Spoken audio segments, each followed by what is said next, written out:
I think is really part of our purpose here. Like Mhm. trees very much embody the energy of the cosmos. So too, we're like walking trees as human beings. So it's important for us to be grounded and stand on the earth. Hello, everyone. Welcome to a new episode. And today we have, of course, a fantastic guest because we always have great guests, I would say. And her name is Tori. And Tori is in England and is a very special, interesting healer. And there's so much to tell about her that I rather give right away the word to Tori and that you share a little bit with us. What is the work you're doing, helping people in your whatever you're doing? Oh, thank you so much. Thank you so much for having me, Carla. Sure. And yeah, so I run a community here in England, north of London, called the Roundhouse. And we've been here for the last 11 years, but I've been on this journey quite committedly since I was 23. So it's nearly 30 years. And I basically work with people harmonizing with nature. But more recently, in the last couple of years, I've been working and aligning myself very strongly with Hashem, with the God of Israel, and understanding more deeply how the story of the Jewish people is incredibly important for our own freedom and sovereignty. And this is, I would say, the mainstay of my work is to help people to be empowered, to feel connected to themselves, to be strong, to be really strongly in their purpose. And I do that with a variety of modalities, Hmm. but most importantly, working, as I said, with nature, with the elements, Yeah. with fire, with water, with herbs, plants, and with the earth, but also with music, sacred sound, breath work, and qigong or yoga. And I'm trained as a in the Mashika Pakli, which is a indigenous medicine. Hmm. And we do things like Temescal, which is the sweat lodge, Oh, yeah. and something called Susto, which is a treatment when we have shocks in our life and we leave our body. And I also, like you, I'm very interested in family constellation. Um, but most importantly, I see my role really as an anchoring point on this land that we got given through God's grace, actually, through a lot of prayer and intention. Hmm. And this location is, I feel like it's like a nodal point, which connects with many other islands of coherence Hmm. uh, in the world. Hmm. And it's a place of sanity. So people can come here, be with the animals. We've got lots of animals here. Yeah, what kind of animals do you have? Yeah, we've got obviously dogs and cats, and we also have lots of farm animals. So we've got sheep and goats and donkeys, and also have a horse. And they're all very much a part of our work here. The cats and the dogs are always present and always around to allow people to really connect strongly to themselves as nature. And That is so interesting. Yeah, I can totally see that when I do constellation work online, right, which I do a lot. Then I ask always the client to not have the pets in the room because they sense the energy and they come and then they sit on the papers and then the constellation get a little bit disturbed so that the papers, they move it. It's so interesting how what animals offer us and what we often do not realize. And like some people talk to dogs like it is a human. It's like, don't make them a human. They're animals and they're great. And they're often our teachers, even, I think, dogs and compassion. And or it's amazing, amazing, amazing. I want to share something so funny, what I saw yesterday. It's a little bit off topic, but not totally. I saw a video of somebody, a woman that works a lot with elephants. And she was sitting between the legs of two very big elephants. I think most of us would run with that idea to sit there. And the elephant with the, I don't know how you call that thing, trunk. trunk, yeah, took off the shoes from her. And she says, every time I see them, I sit down, they pull my shoes. They don't want me to walk on shoes. They want me to walk bare feet.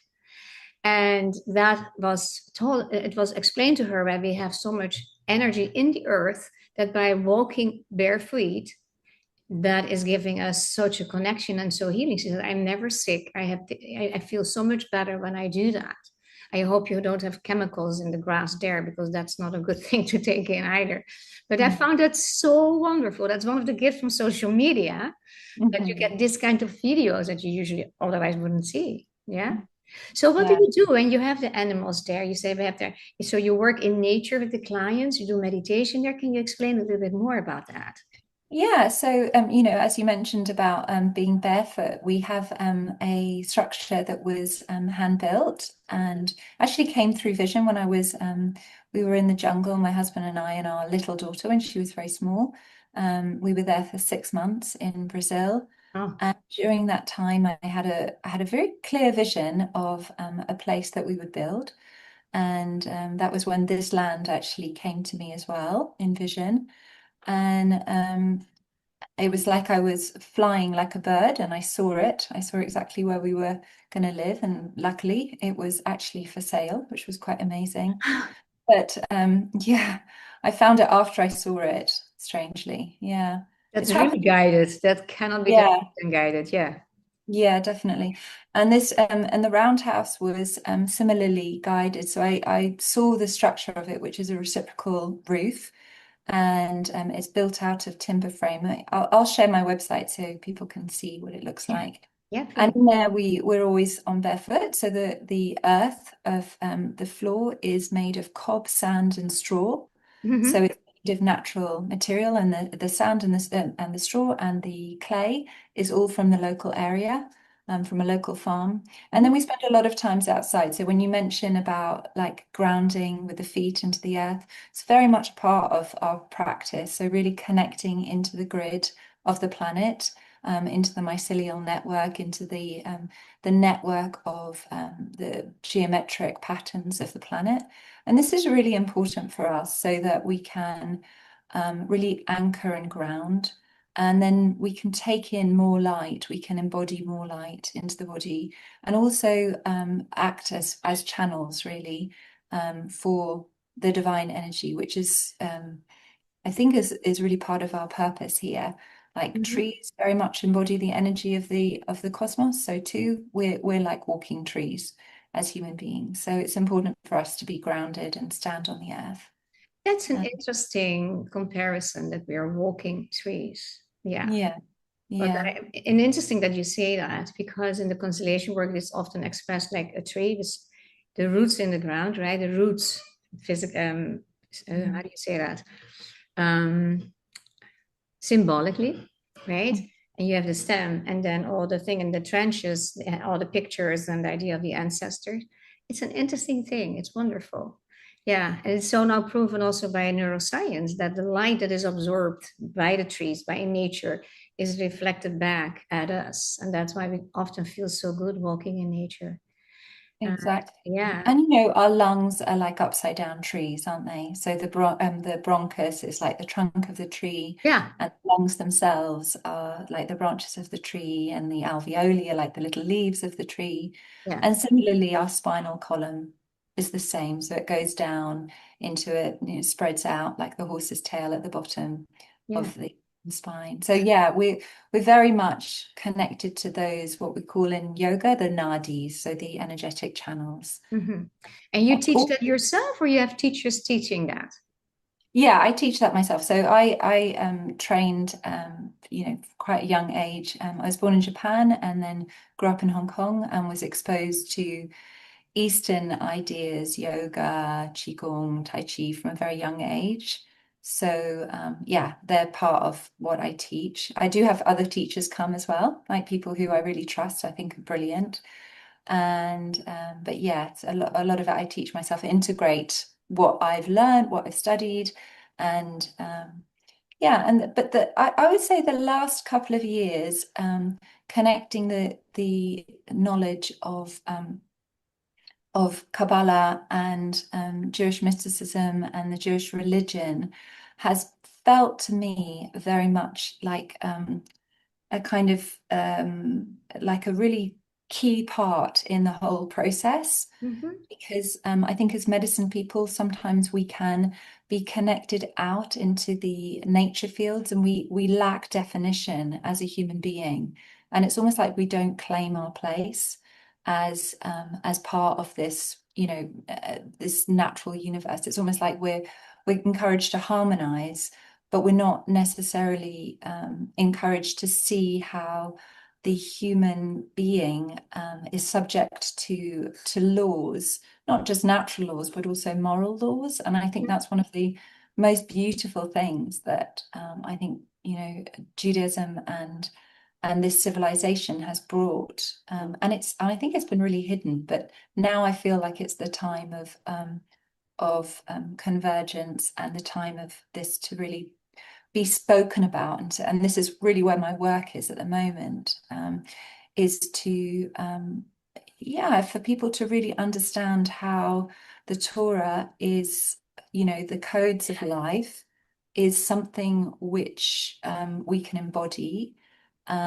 through modalities like, this understanding of Qigong or the understanding of the energetic system. We can embody these Torah codes and actually strengthen ourselves so that we can really know the differences between right and wrong and the differences between what is good for us that's going to lead us into a happy life and what is actually going to be detrimental to us.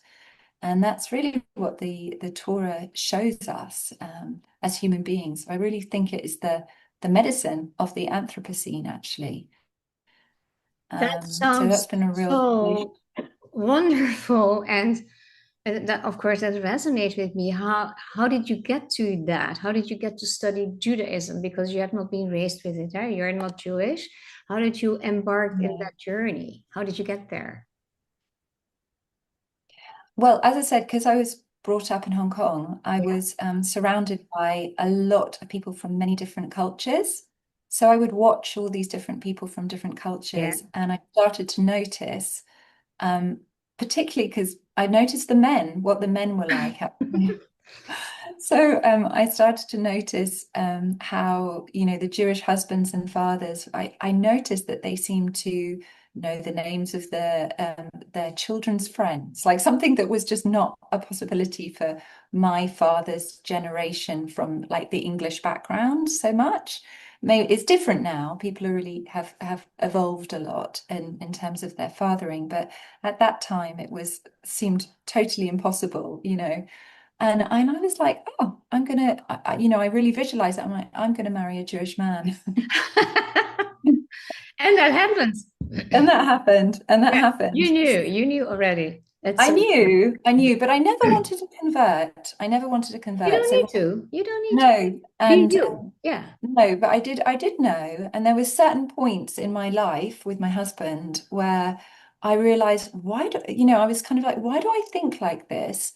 And why does he not think like this? So an example is that we have when our son was stillborn, and I just assumed, maybe because I'm the mother, but I assumed it was my fault. I didn't even question that it wasn't my fault.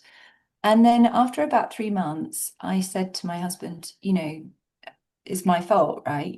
Just like as an obvious statement of fact. And he was like, the way he responded to me, I realized that there was not 1 ounce of him that thought that. And then it really made me think, like, why do I think like this? Like, where has this come from? And even though I was brought up atheist, I couldn't help but trace it to my background through my grandmother. My grandmother was very committed Irish Catholic, Hmm.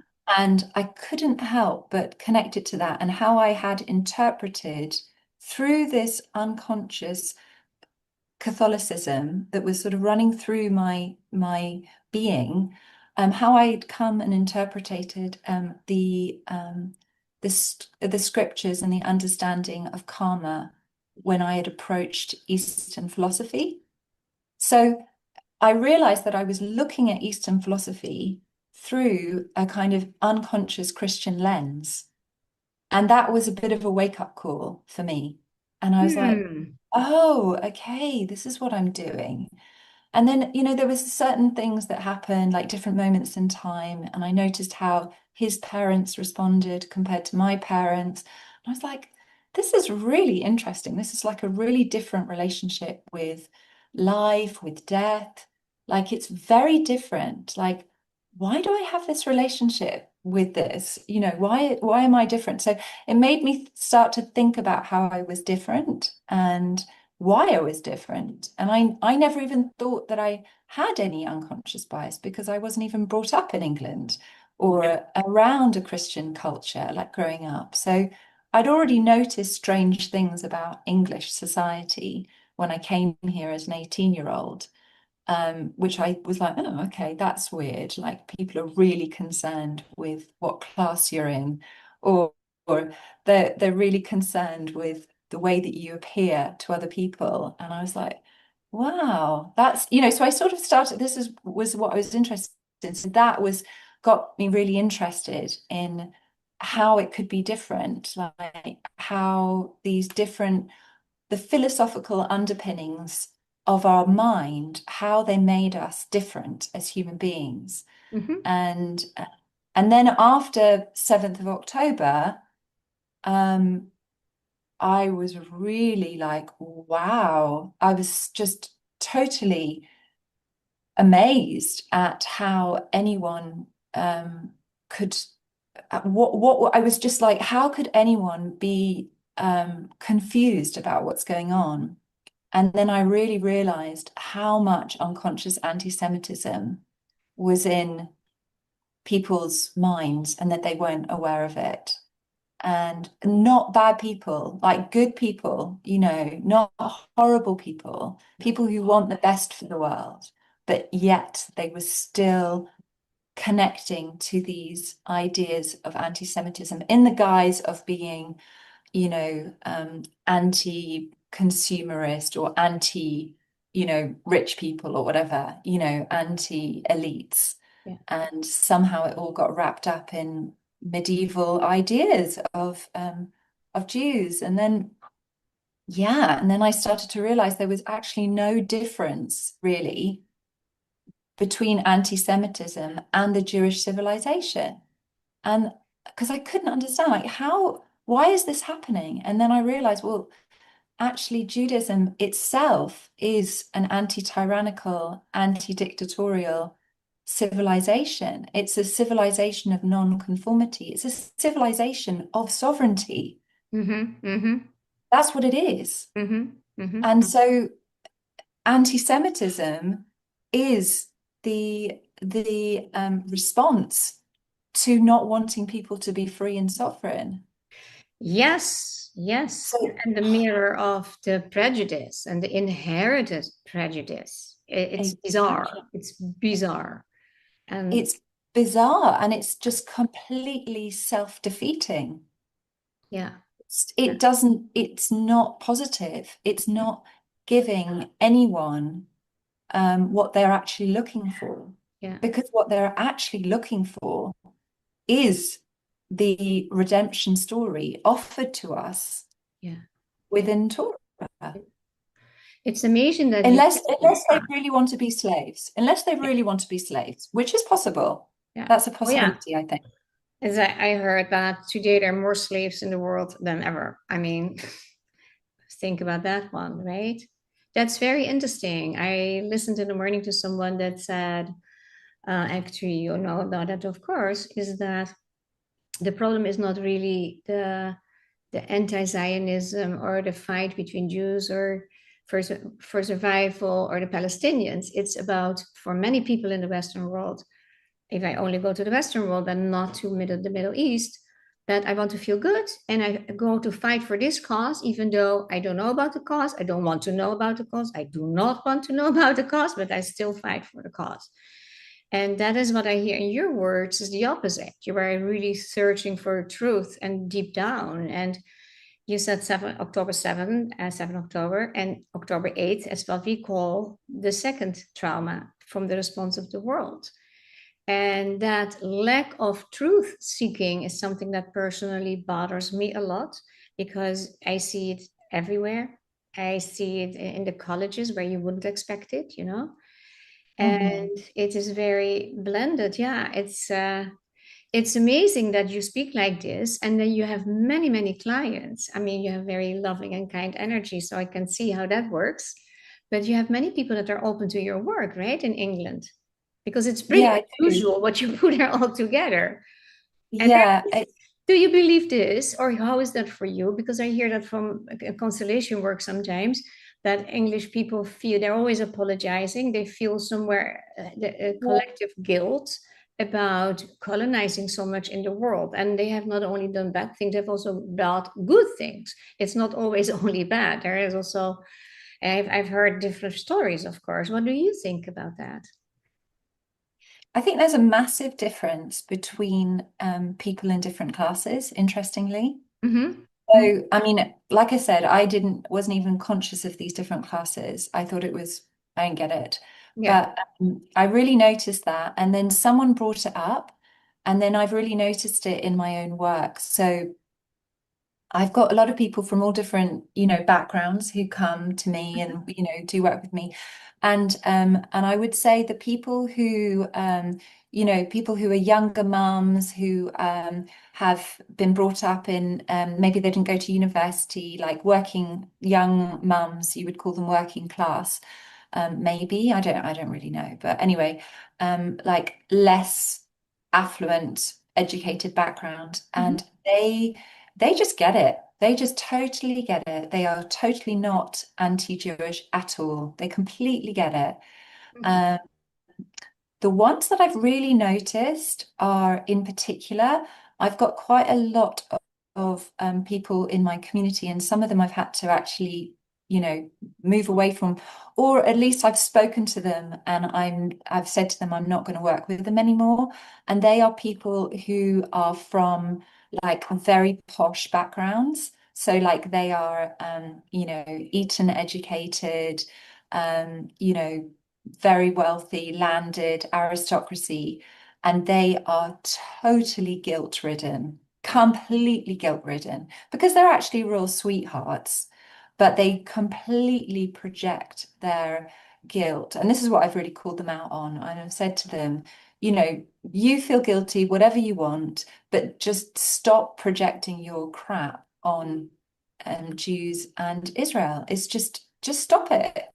Like, just deal with your own stuff and learn.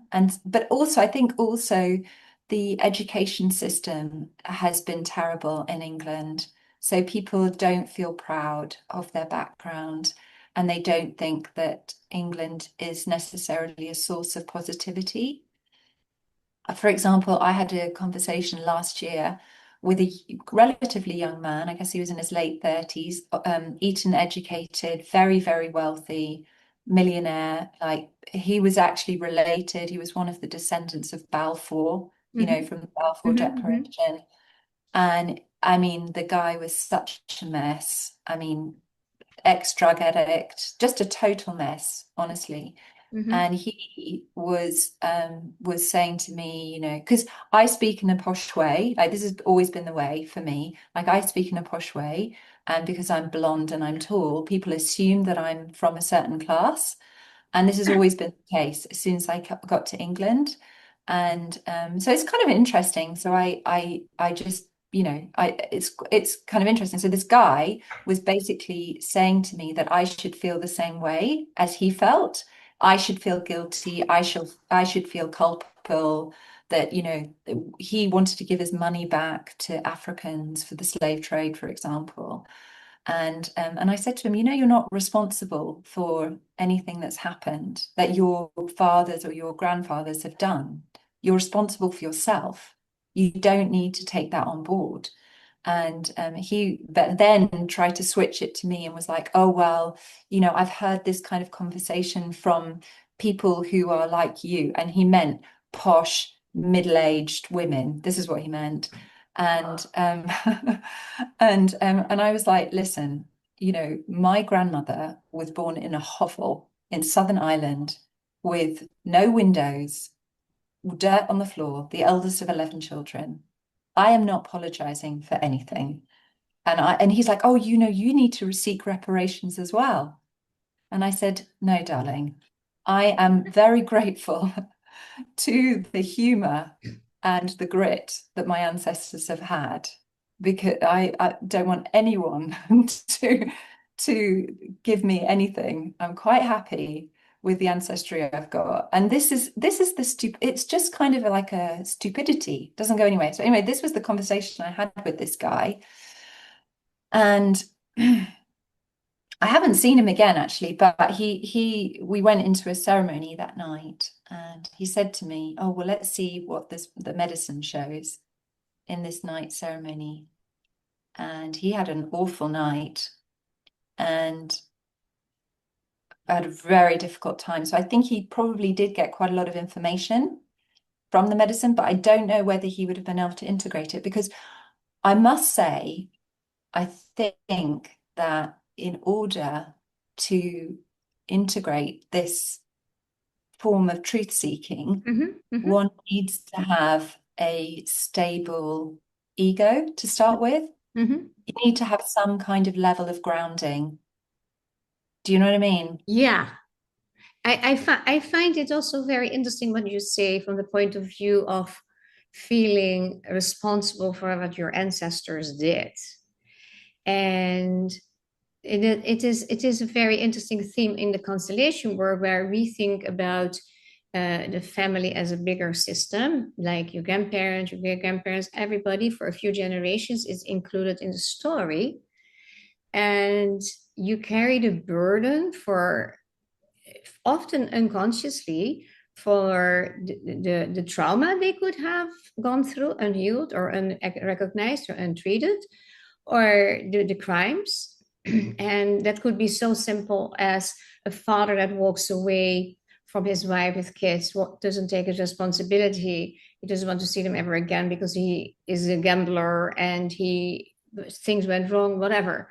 So that is, and then they don't speak about him anymore because there's shame and guilt. Also, no, more shame, I would say.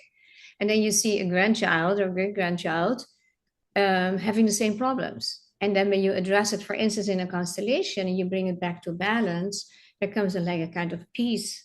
So in the family, that calmness, I've seen that many, many times. I've seen that with Germans, young Germans, that, for instance, and make it a little bit as a materialistic story that makes it sometimes easier, that came to a workshop and were very successful and educated, but they all the time lost their money.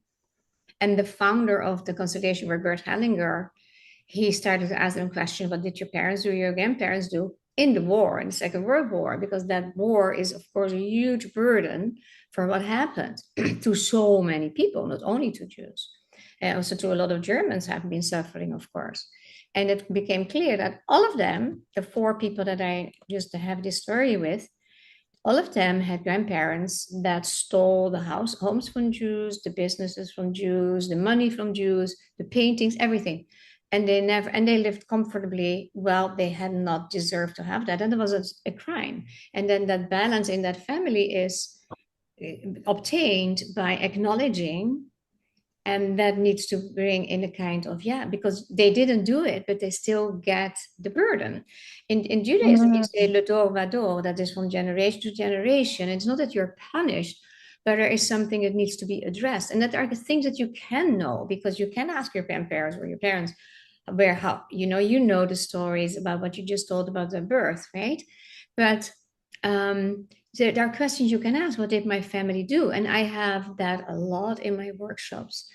And it is interesting because people just, you don't have to pay the price. If to feel guilty doesn't help. Guilt is a very, very low vibrational energy, as you know, but it can encourage you to do good. It can encourage you, I want to do something for the people that my ancestors were, to say the least, not so nice to, or abused, or whatever it is. Same with slavery. I mean, Yeah. yeah. So it is feeling guilty alone and feeling a victim alone because you are a descendant of, is not healing ever. How do you deal with that? Yeah, no, I think the thing that really motivates me actually is this idea, which I know from my work, is that people are always they can always be redeemed. Like we can always come into healing. It's almost like, and that is just, it's so beautiful. So like we can have these little moments with people like I had with this guy, and I know that whatever's happened we've all had an impact on one another. Like, his impact on me was to remind me, actually, I'm really grateful to my ancestors. I love the fact that, they've had whatever they've had. And similarly, I feel like looking back in gratitude is one of the biggest stories, and that's what we see now with this anti-Semitism and this anti-Zionism, is ultimately not looking back in gratitude, you know, because actually what the Jewish civilization has brought us has given us so much. It's like, it's the way that we think, the way that we perceive reality. It's almost like we're all inheritors of this. Like, our freedom as women talking is People don't possible. realize that. People don't Yeah, realize that at all. don't So, realize that we can do this because of what has been given to us yeah, from this civilization. yeah, This tiny this tiny tribe in the Middle East gave us this possibility. The computers that we're on, this came about through this idea of a one ethical, moral and natural law, which provided the conditions for us to experience scientific progress. yeah, You know, yeah. it's like we've got so much to be grateful for. So it's like, when we look back at our ancestries, and this from family constellation, when we look back in gratitude, we actually receive all the blessings, don't we? We receive the blessings of our ancestors when we look back in gratitude. If we look back in anger or bitterness or resentment and hatred, it means that there's restriction and we can't receive things fully. I'm not saying everything's perfect, but at least we can open to that perfection through our own being of our feeling of gratitude. Yeah, And this is interesting how you phrase that. I think there's a world of difference or a path to go through if your parents, if your grandparents, for instance, committed crimes or were cruel or Mhm. incest or whatever it is, right? Then then you can continue to feel victim of that or ashamed or feeling guilty or whatever negative. If I hear you, and that resonates, of course, with me because that's how I look at it too. Some people have a really hard path to go through if your father is really a murderer and killed many people. I mean, let's go back to Germany then. If your father was a war criminal and killed so many people and had them tortured in concentration camps, it's a hard feeling. So you can deny and you make the victims guilty. That's a very well-known strategy, right? Let's blame the victim. Beautiful. Or you say it's harder to find gratitude for that, but what you can do at a certain point, feel gratitude for yourself if you have taken a different change and chart in life and a different journey to do really good. So that inspired you to be a good person and to bring good into the world. And then you can be actually grateful for yourself. We don't speak about that so much either. I mean, Mhm. it's so funny. I have been raised in an environment that was, for most of the people, the environment of being critical to kids, to very judgmental, punitive, etc. And that felt always not good to me. It felt like they're judged, they're not asked what they're thinking or saying. That I felt it felt wrong how nasty people could talk to kids. And that led to me, when I heard about nonviolent communication, that I right away bought the book, right away signed up for a training and became a trainer because I turned that around like, this is what I don't want. I don't want to raise my kids like this.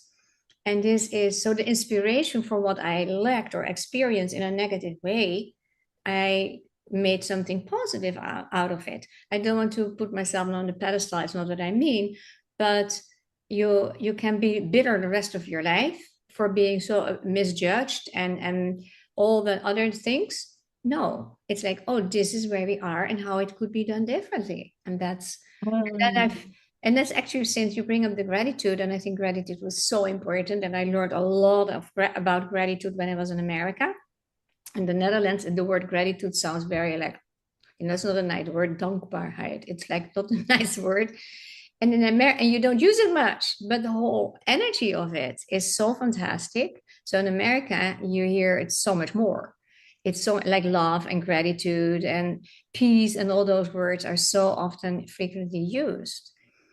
And it's also nice to be, I do that in my work too, that somebody feels gratitude for who they are, for the good things they did. And that is just bringing also a kind of way of peace.